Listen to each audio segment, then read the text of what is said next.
Women are the most important participants in the cycle of food.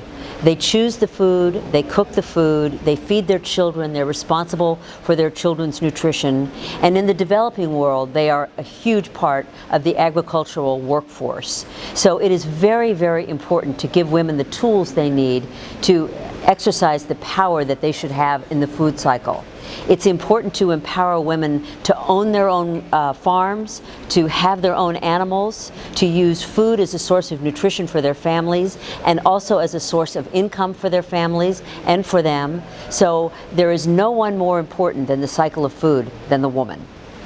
Because women are so important to the food cycle, to feeding their families, to feeding the planet, to feeding 9 billion people by 2050, we hope that this Women for Expo organization is going to begin an essential conversation between women about how to cook healthy food, about how not to waste food, about how to improve nutrition for the next generation, about how to stave off malnutrition in the developing world, and about how to empower women to be owners in the agricultural sector.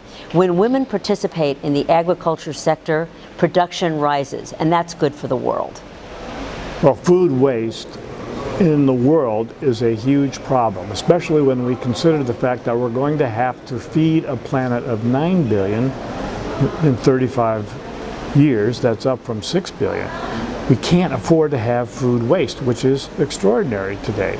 There's an estimated $1 trillion worth of waste in food production and food consumption each year. There are many steps that we can take that we can add to the available food for consumption if we are practical in our approach. For example, when you go shopping, make a shopping list. Just buy what you think you need for the evening's meal or the next few days' meal. Don't overserve. Don't increase the size of the portions and then throw the food away.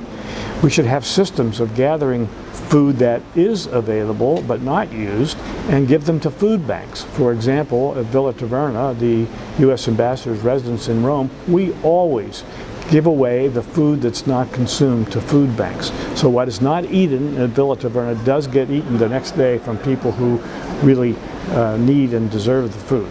There are many practical steps that can be taken that can reduce that waste that in America is estimated at 40%, way down. And that will contribute to the food we need to serve the 9 billion people in 35 years.